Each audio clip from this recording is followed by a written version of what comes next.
everyone, this is Claire. Welcome to my channel. I'm so excited to be here with you guys today. So I had this download of what I really wanted to share. I just had coffee with a friend and I realized so many things, but the thing that I felt compelled to share with you guys today is the one quality that has helped me survive the most difficult experiences in my life. It's like the one skill that's seen me through a really difficult divorce,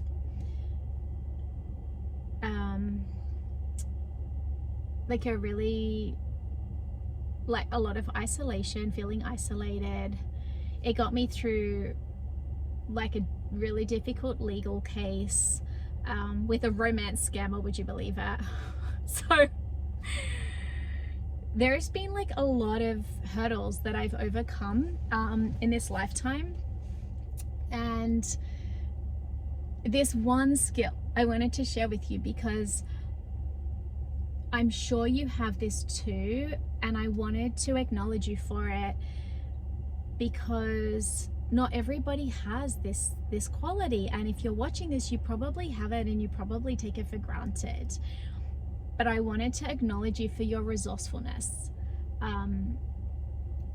Resourcefulness, being resourceful, is the single quality, the single skill that has got me through like relocating continents twice, supporting a spouse for a decade, you know, across several countries, like getting like so many different things, and it's a quality that I don't think a lot of people talk about. Like, a lot of us talk about courage and kindness, and these are qualities that are super important too, for our growth and for the benefit of humanity and the planet. But the one that has helped me survive, you know, is resourcefulness. And so I wanted to share some examples of how I've been resourceful in case you're going through a difficult time right now and are like, I don't know how I'm gonna get through this. Like, this feels impossible. And so when I've come up against situations that have felt impossible, I've gotten really resourceful. And so when I got divorced, I moved from Los Angeles to San Francisco. I didn't know anybody there. We had an office in San Francisco, so I had some colleagues, but I'd only been at that job for like 6 months, maybe, like not long. And these are the ways that I was resourceful. So I was at the time a headhunter, a recruiter, and I worked for an agency. And so I would speak to candidates all day long.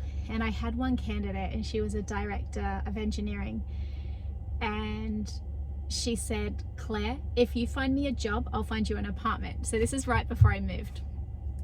And so I said, deal, right? So I was looking for a job for her, and she goes, where do you need to be? What's your what zip code? And I said, I need to be able to walk to work, because also I gave away the car in the divorce, you know, so I just left with like nothing basically.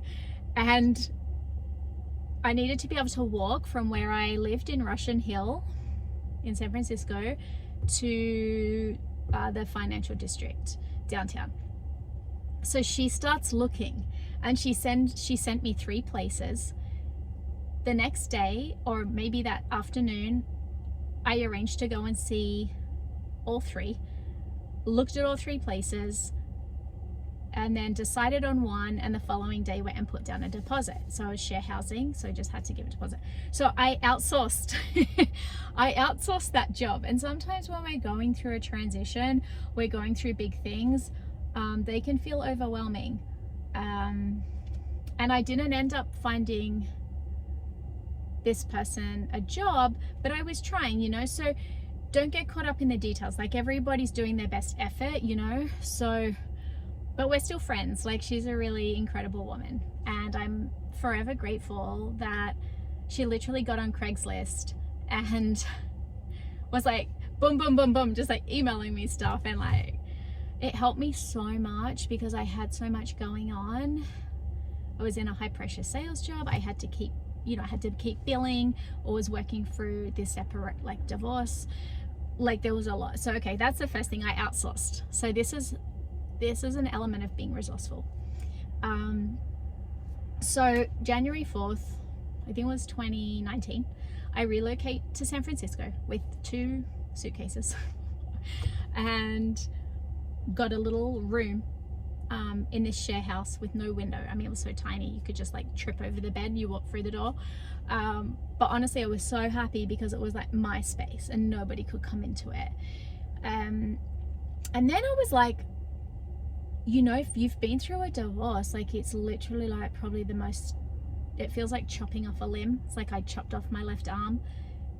It's really hard to function at first, you know. For me it was, you know. So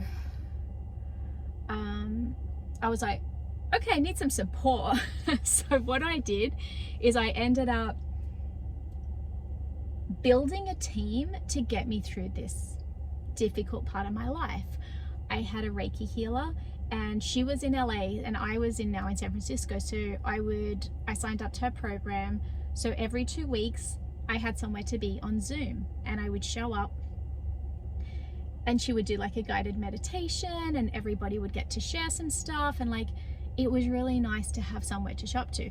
Every weekend I found like a meditation place in San Francisco, and I would walk downtown.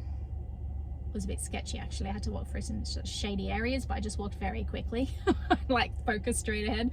But like, I walked downtown and I think it started early too, like 9 a.m. or 8 a.m. and it was 2 hours. For 2 hours you just sit in this room and meditate, like hardcore. So I think it was every Sunday I would walk downtown and show up. And then after that, the library was right nearby, so I got a library card and I would like look around at the library because I didn't have much money. I was paying spousal support, and I was able to like borrow books for free. I think the meditation was free too, and you could donate. So I would go to the library and I would like get myself some books, and it felt like Christmas, you know. I'm like, I can choose whatever I want. So I'd go to the library, look around, sit down for a bit in the library. This is like when you're proper on your own. Maybe you're in a foreign country or a new city or both, and you don't have a support system. I didn't have a support system. You know, I had some friends, but they were in San Diego, which is where I came to the US and moved to San Diego, and I'd lived in London for 5 years before. I had friends there. I grew up in Australia and Sydney, so I had friends there, but like I was in a new city, so I literally built a structured support system for myself. So I had somewhere to show up to, either online or in person, and this container held me. So what else did I do? I signed up for a somatic class. So it was like 8-week program, and I still have a really good friend, 2 good friends I made in that somatic class. And like every Thursday night, I think it was Thursday nights, it was like across the road from my flat, I would go to this somatic class. And I think like what I love best about these places that I arranged was getting to see the same people on a weekly basis. Because for me, getting that like builds this relationship, it builds community. And then like you click with somebody, and then you're like, oh, do you want to like go for coffee or hang out? And this was like the single best thing I did, was like go to the places where you show up in person on a regular basis.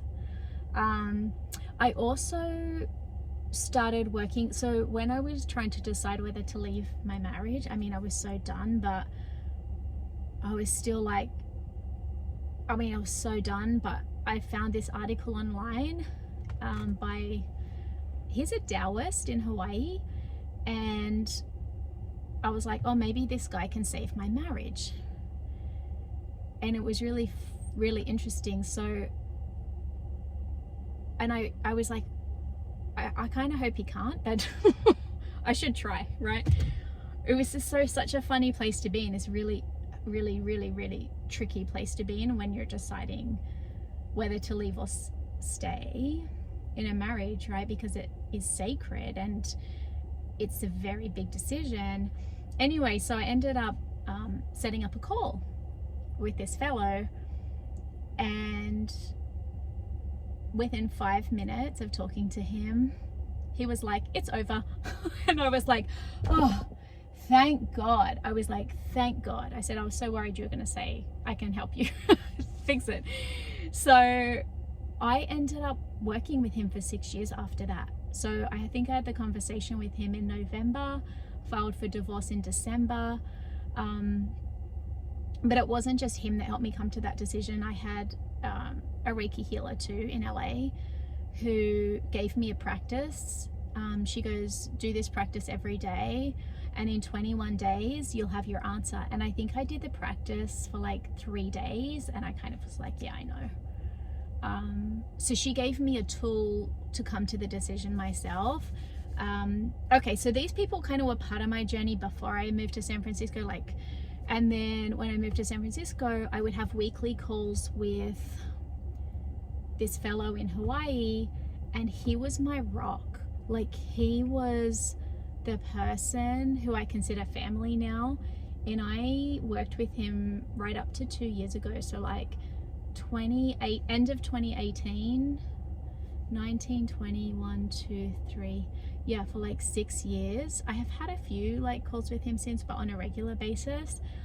And this person was such a gift in my life, you know, but he was part of my team, right? I like considered, this feels impossible to get through. I don't know how I'm going to survive. Let me build a team. And I didn't know that's what I was doing, but I was resourceful. I was collecting I was collecting people, classes, support systems. A routine was even a resource, like deciding to go to the library every Sunday at this time after meditation.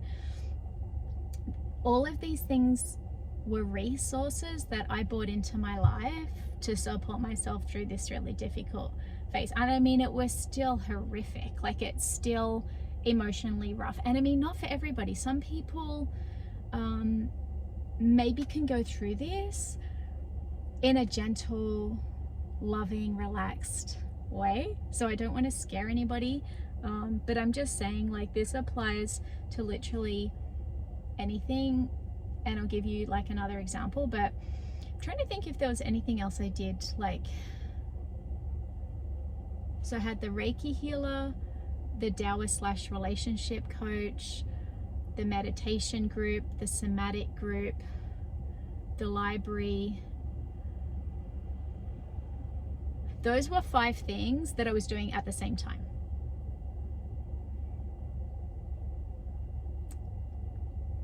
And then I had little routine that I would do every night. So every night I would take a long bath and I would read 1 chapter of the book I borrowed from the library because it was something to look forward to at the end of the day. And I would put oils in the bath, and when I was reading, I was really present. And it's hard when you're going through such a tumultuous time to be present, you know, because you're either regretting something in the past, you're worrying about something in the future. So the biggest gift that I could give to myself was to be like present. Okay, so that was a lot, but that's how I got through that really hard few years. And then I made friends, and I you know, I ended up running into people, and I ended up going out to some places, and it was really good. But, you know, COVID happened like 12 months after. So I think as long as we can find things to support ourselves, I think when COVID happened, I had signed up to like the Tony Robbins, I had signed up to his university. And so he did like these, now I think he does a lot of this for free, but he had done a lot of Zoom events, and just being in a Zoom room with, I don't know, 6,000 people, and like being motivated, I felt like I had friends. Like I felt like I had support, like energetic, inspirational support, right? And sometimes like we need all of this just to stabilize ourselves, right? There's probably work to do, deep work with therapists and stuff like that. But all I knew was I had to perform at work. I had to make enough commission to pay all of the expenses that I had. And I had to just keep it together. And this was how I did it. And then I also took the opportunity to be like, okay, let's try some things we've always wanted to try. And so this was like, San Francisco is so cool because anything you want is there. Anything that you can dream of is there. Like, I wanted to try drawing live people, like people posing naked. I always wanted to draw people that were doing nude poses. And I found this like class, and they hire the models, and I went, and of course I'm nervous, and of course I'm like, I'm not a professional drawer. I mean, I loved drawing as a kid, and I'm like, I want to try this.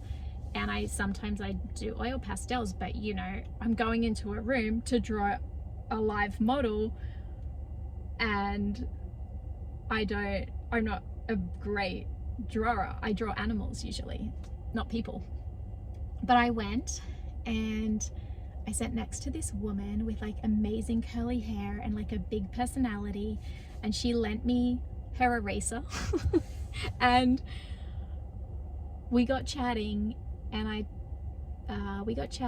said, I'm a writer, like I love writing fiction. And she's like, you should send your work to this place. And so I did. Like a few weeks later, I dusted off a short story I'd written, and I sent it into this anthology, and I kind of forgot about it, you know?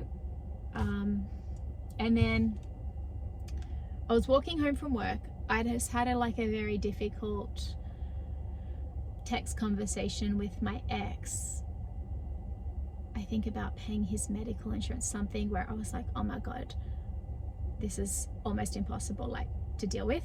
Like, I was so upset. And then I thought, okay, Claire, just stop spiraling. Put your mind on what you want. And I'm like, what is it that's something that's good? And I'm like, I applied to this place with my writing. Why don't I just search my inbox to see if they replied? And I had like 18,000 unread emails. Like, I never would have seen this thing if I hadn't have searched. And literally, I stopped spiraling. I literally stopped walking, because it was a 30-minute walk home up big hills, which was actually so good for my body, like to release tension and stress, help me wind down from work. So I'm powering up this hill, and I stopped. And I type in my inbox the name of this organization, this publication, and I saw the email, you've been selected. And in that moment, I realized that's the power of thought. Like, that's the power of attention. And I shifted in a second. I shifted my attention to what I want instead of what I didn't want. And I was like, oh my gosh. And they're like, please reply. And a month later, I was standing in a pub, or a bar, I should say. It was nicer than a pub. I was standing in the Kabuki Lounge in San Francisco. I think it's in Japantown. 100 people are filling this lounge. There's a microphone. And I got up and I read my story in front of a room of 100 people. And they had published it in this booklet with 15 other stories. And I invited some friends that I just met. I invited the woman at the art class who had told me about it, and she was like, oh my God, this happened quickly. I can't believe you actually applied and you got selected.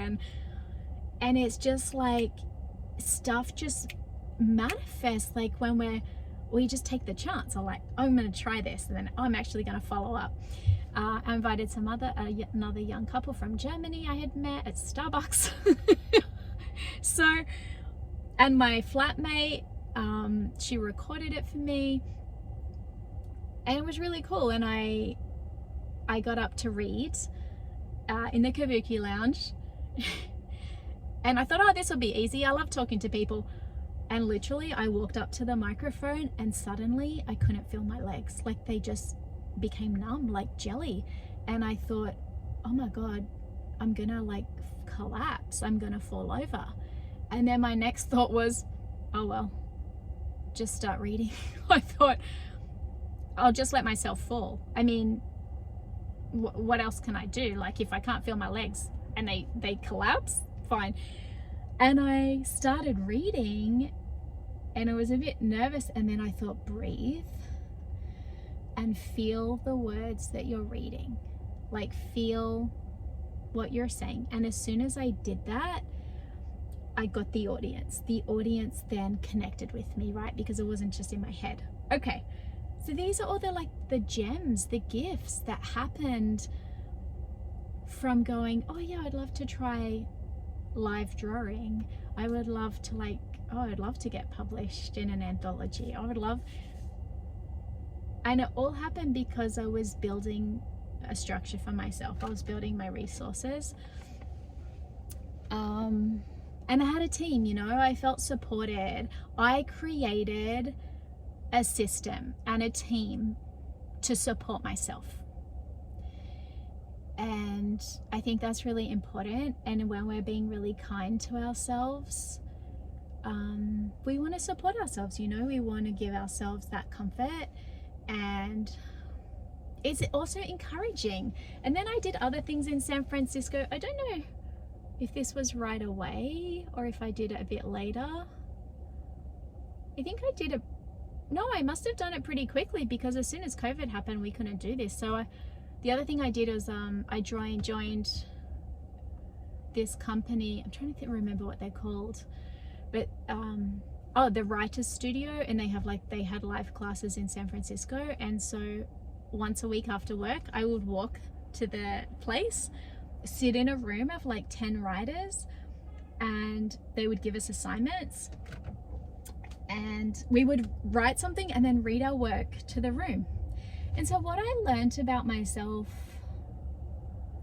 in this was that I love groups. I love being in person. I love showing up and seeing the same people every week. I like getting to know people and being in the energy of a room, you know? Okay, so I think this is a really long example. So I'm just trying to think if I should give you the other one, or if it'll be I'm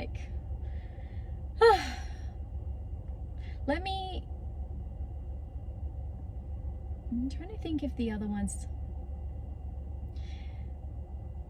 I guess the other one is a little bit different. So the other one was when I got taken advantage of by a romance scammer, and I decided to build a team and go after this person. And I did. I got an attorney. I got a process server. What else did I do? Built a case. I built a case for myself. I reached out to him consistently myself to try to get the money back.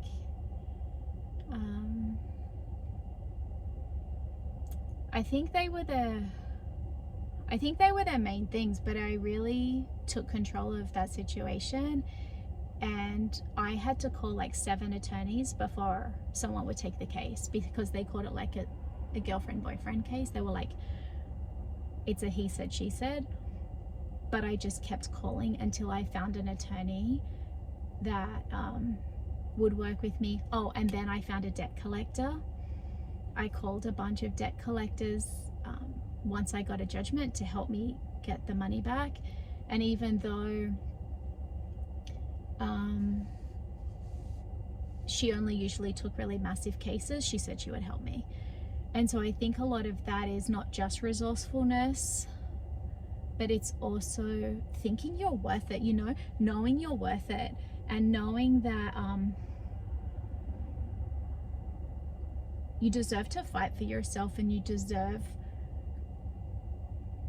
to not back down, you know. And there can be a lot of embarrassment and shame with both of these examples, you know, with getting divorced. You know, you feel like, I felt like a failure, and I felt humiliated that I had supported a person for so long and then they still asked me for spousal support. Like, it's humiliating, and I felt a lot of shame about it, and I just had to be so kind to myself. And the same with the romance scammer. I just had to be like, it's happened. I didn't use good judgment. I was in a really vulnerable place when it happened, and it happens to incredibly intelligent, successful women all the time, and maybe men too, probably men too, right? We get scammed or we get conned when we're in a vulnerable place, and this person comes in and seems to be meeting some needs or like supporting us, and it happens to us when we're isolated. So I was really resourceful in that situation where I was able to build teams. So both of these examples, I built a team. I mean, from nothing. I mean, nothing. I had a job. That's all I had. So I had income. And with the income, I was able to pay people to help me. I was able to sign up to classes, and I was able to do all these things.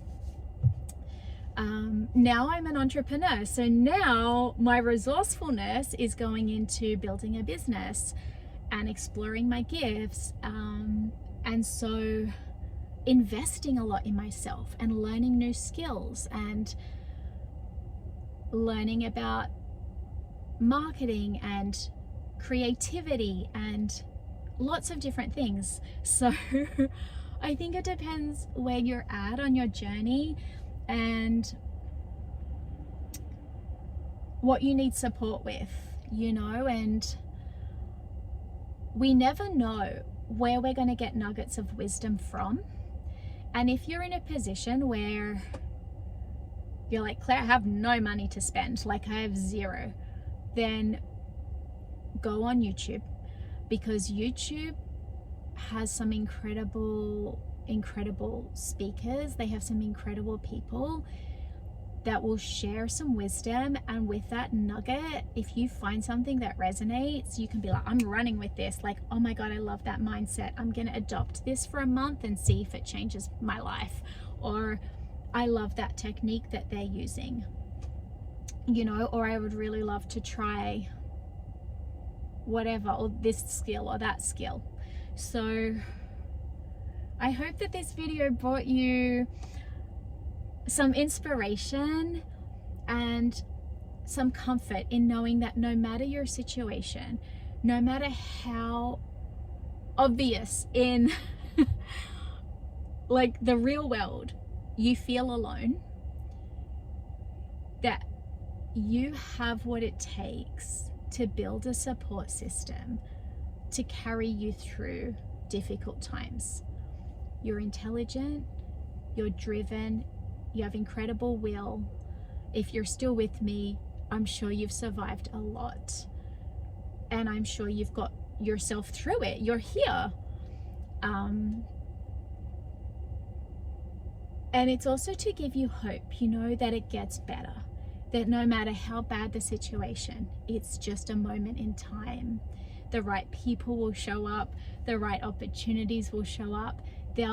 Even in really challenging times, you're able to create for yourself moments of peace, moments of like presence, you know? So I hope that this video helped and you got something out of it.